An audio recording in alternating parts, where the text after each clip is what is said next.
हाय बच्चों, आज हम करेंगे फीमेल रिप्रोडक्टिव सिस्टम। चलो शुरू करते हैं।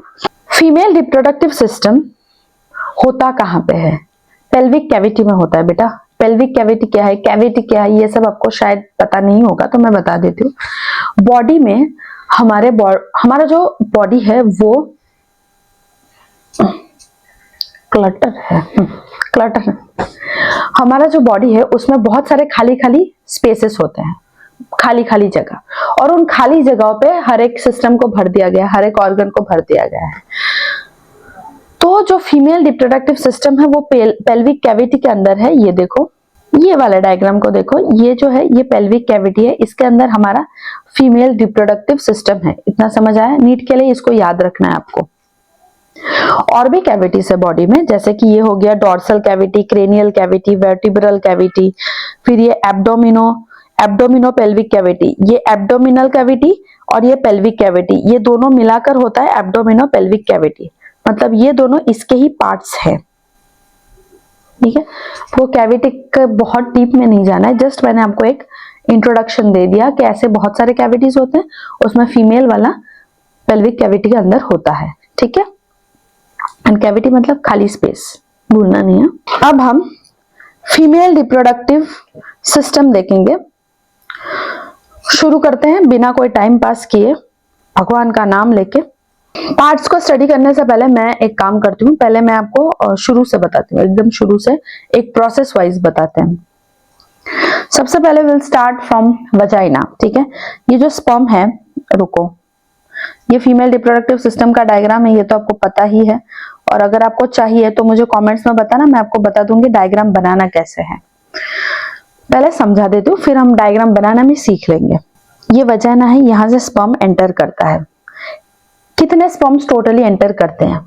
एक इजैकुलेशन में, एक इजैकुलेशन मतलब आपको पता है ना, जब स्पर्म एक लड़के के शरीर में से स्पर्म जब निकलता है, एक एज के बाद, प्यूबर्टी के बाद जब स्पर्म निकलता है, एक बार में जितने स्पर्म्स निकलते हैं उसको एक इजैकुलेशन कहते हैं। तो एक बार में वन इजैकुलेशन, सॉरी क्या लिख रहे हो मैं, वन इजैकुलेशन में 200 to 300 मिलियन स्पर्म्स निकलते हैं, याद रखना। और हाँ, मेन चीज आपको याद रखना है बच्चों, मैं बोलूं नहीं बोलूं, आप तो स्मार्ट हो ही, आपको हर चीज लिख के रखना है, कोई भी ऐसा पॉइंट मिस नहीं करना है। मैं बोलना भी भूल जाऊं, वीडियो पॉज करके लिख सकते हो।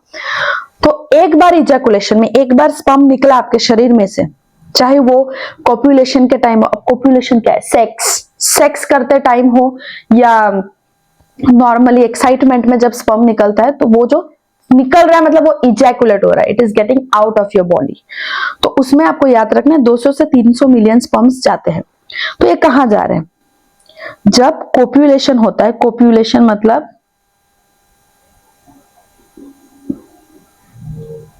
सेक्स, ठीक है, कोपुलेशन होता है तो स्पर्म्स ऑब्वियसली इस वजाइना के अंदर जाते हैं। लेकिन इतने मिलियन स्पर्म्स क्यों? इतना स्पर्म का क्या जरूरत है? ये वजाइना के अंदर जाके अगर एग यहां रहा तो वो एक एग को फर्टिलाइज करेगा ना, स्पर्म जाके एग को फर्टिलाइज करेगा, ऐसे उसका न्यूक्लियस अंदर जाएगा, फिर बनेगा जाइगोट, बनेगा, फिर बनेगा एम्ब्रियो, बनेगा, इस तरीके से बच्चा होता है ना। तो ये फर्टिलाइज करने के लिए तो हमें एक ही स्पर्म चाहिए, इतने सारे स्पर्म्स तो हमें नहीं चाहिए बेटा। तो क्या होगा? वजाइना में बहुत सारे स्पर्म्स की डेथ हो जाती है। डेथ क्यों होती है? ये तो आपको पता ही होगा कि मैम हमें पता है कि स्पर्म में बहुत कंपटीशन होता है। स्पर्म, अरे रुक जाओ, हाँ ये सही है, हाँ स्पर्म में बहुत कंपटीशन होता है, एक दूसरे से फाइटिंग करके आगे बढ़ता है, वो सब ठीक है बेटा, बहुत अच्छी बात है कि आपको पता है। लेकिन वजाइना में इसलिए डेथ होती है क्योंकि वजाइना का जो मीडियम है वो एसिडिक है। एसिडिक मीडियम की वजह से काफी सारे स्पर्म्स यही मर जाते हैं।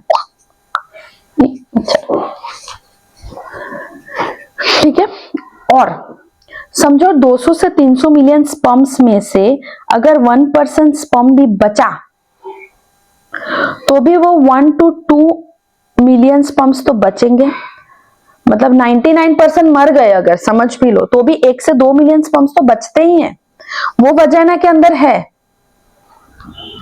फिर वो आगे ट्रैवल करेगा, इतना समझ आया, इतना समझ आया। अब आगे कहाँ ट्रैवल करेगा ये सब लिख लो। हाँ, मैं कभी भी उसको ये कर सकती हूँ, निकाल सकती हूँ। किधर है भाई? फिर आता है, वो जाता है सर्वाइकल कैनल में। अब ये कौन सी बला है? सर्वाइकल कैनल, ये सर्विक्स का ही पार्ट है। पहले सर्वाइकल कैनल के बारे में बता देती हूँ। सर्वाइकल कैनल में ना म्यूकस होता है, म्यूकस होता है जिसे हम कहते हैं सर्वाइकल म्यूकस। तो जितने स्पर्म्स बचते हैं वो बच के वजाइना में तो बच नहीं सकते, वो तो मर ही जाएंगे। तो बेचारे भाग के ये स्पर्म्स इस म्यूकस के अंदर चले जाते हैं, समझे? क्यों? सर्वाइकल म्यूकस ऐसा तो क्या कर लेगा कि वहीं चले जाते हैं? खाना पीना देता है क्या? हाँ, नरिशमेंट देता है स्पर्म्स को। तो ये जो भाग के वजाइना में वहां पे छुप जाता है स्पर्म्स, हाँ राहत, अभी हमको खाना पीना सब कुछ मिलेगा, तो स्पर्म्स को बचा के रखता है। अब ये जो सर्वाइकल म्यूकस है ना, ये थोड़ा सा मूडी भी होता है। कैसे मूडी?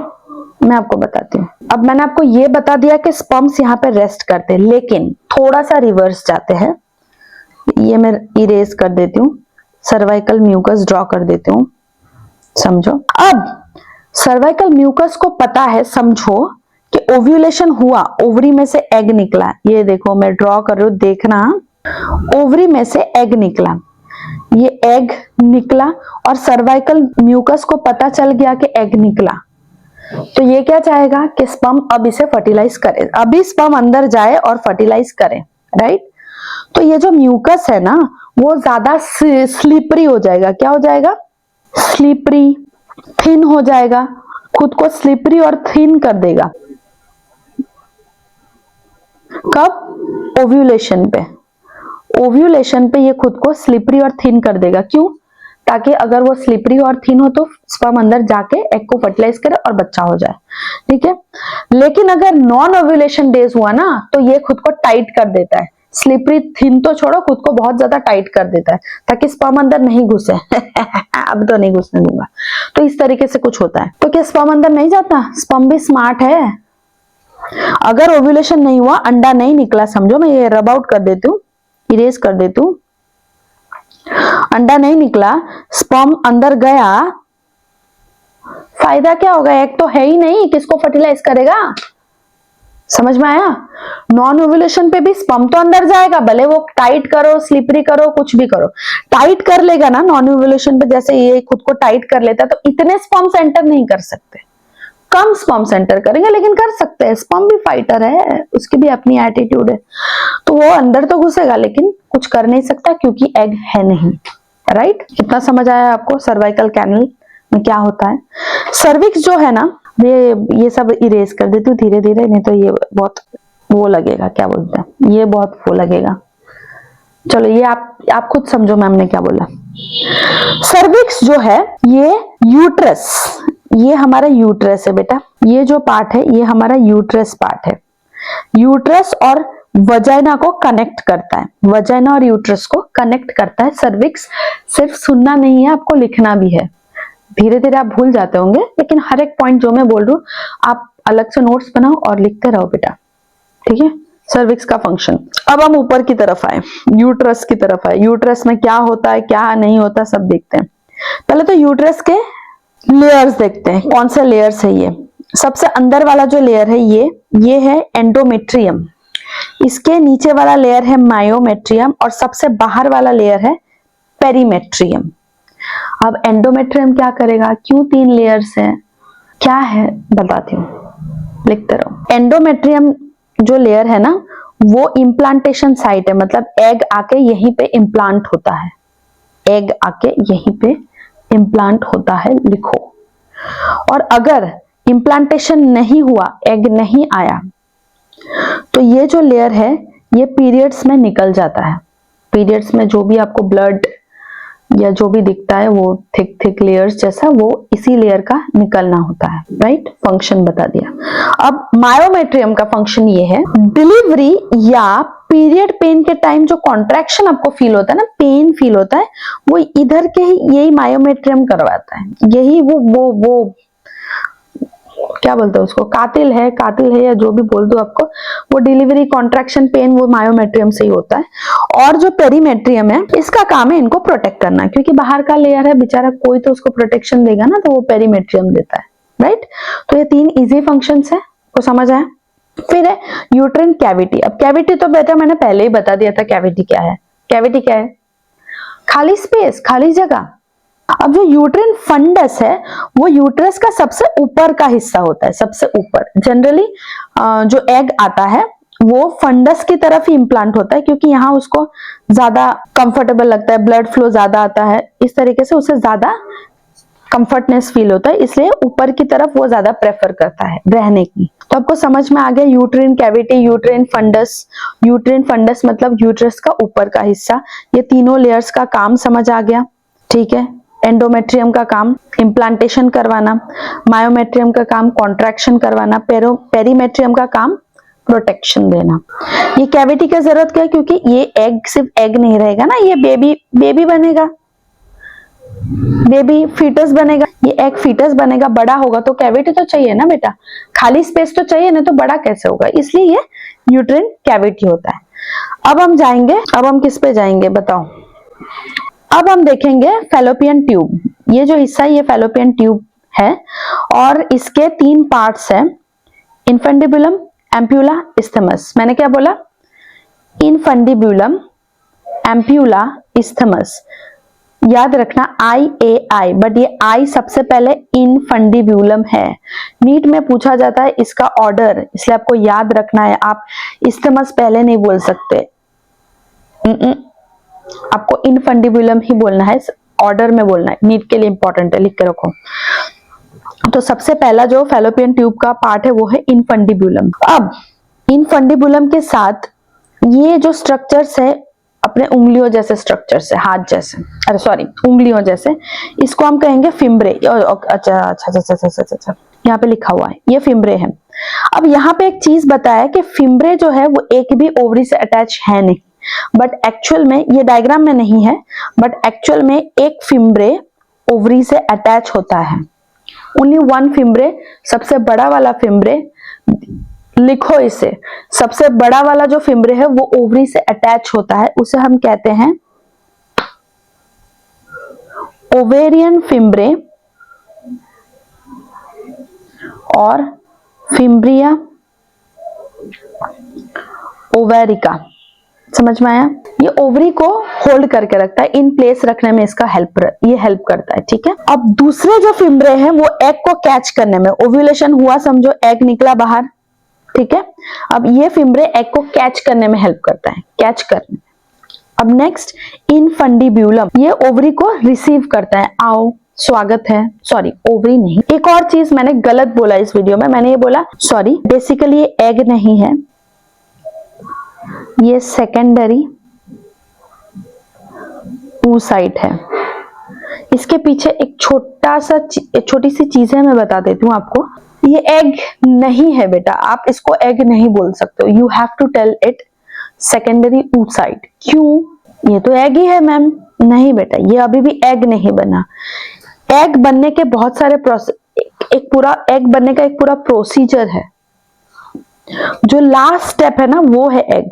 सबसे पहले बनता है oogonia, फिर बनता है प्राइमरी oocyte, फिर बनता है सेकेंडरी oocyte, और उसके बाद बनता है एग। ये 4 स्टेप्स हैं इसमें, ये उसके एग बनने के ऊपर ये 3 स्टेप्स होते हैं, फिर ही हम उसको एग बोलते हैं या ओवम बोलते हैं। ओवम इसलिए क्यों इसको नहीं बोल सकते, क्योंकि एग ना तभी बनता है जब स्पर्म इसे फर्टिलाइज कर देता है, ठीक है, तभी हम इसको ओवम बोलते हैं, उसके पहले हम इसको ओवम नहीं बोल सकते। तो जो ओवरी से यहां से निकला है बेटा, यहां से जो निकला है ओवरी में से बाहर, ये सेकेंडरी oocyte है। और ये जो मैंने आपको बताया oogonia, primary oocyte, secondary oocyte, ovum, ये कैसे होता है वो भी मैं आपको इस वीडियो में बोलूंगी, बताऊंगी। आप उसका कोई टेंशन नहीं लो, क्योंकि ईच एंड एवरीथिंग मैं डिटेल में बताऊंगी आपको। और मेरा मानना यह है कि जानना ही चाहिए, कब कहां से कैसे क्वेश्चन आ जाए हमें नहीं पता। तो सेकेंडरी oocyte निकला, इनफंडिबुलम इस सेकेंडरी oocyte को रिसीव करता है, फिर ये जाता है एम्प्यूला में। सबसे ध्यान से सुनना, ये सेकेंडरी oocyte गया एम्प्यूला में, और एम्प्यूला सबसे वाइडेस्ट पार्ट है, सबसे मोटा बड़ा पार्ट है, याद रखना, लिख के रखो, वाइडेस्ट पार्ट। और यहीं पे फर्टिलाइजेशन होता है, मतलब यहाँ पे ये सेकेंडरी oocyte बन गया ओवम, और एग यहाँ पे बना, क्योंकि फर्टिलाइजेशन मतलब स्पर्म का न्यूक्लियस सेकेंडरी oocyte में चला गया, अब वो ओवम बना, ठीक है। तो एम्प्यूला सबसे वाइडेस्ट पार्ट है और फर्टिलाइजेशन यहीं पे होता है। इस्थमस जो थर्ड पार्ट है, ये फैलोपियन ट्यूब को यूट्रस से कनेक्ट करता है, ठीक है। फिर ये जो ओवम है, ये यहाँ धीरे धीरे वो जाइगोट बनता है, यहाँ पे इम्प्लांट होता है, फिर वो बड़ा होता है, बेबी होता है। तो ये तो मैंने आपको स्ट्रक्चर ऊपर का बता दिया है, इसके अंदर अब बहुत डिटेल में हम पढ़ेंगे। इतना आपको समझ आया? अगर आपको डायग्राम ये आ गया तो कोई प्रॉब्लम नहीं, अगर आपको नहीं आया तो आप मुझे कमेंट करके बताओ कि हमें मैम डायग्राम आ नहीं रहा है, आप सिखाओ, तो मैं डायग्राम भी सिखा दूंगी, ठीक है। हम नेक्स्ट पार्ट में, आगे के पार्ट में बढ़ते हैं।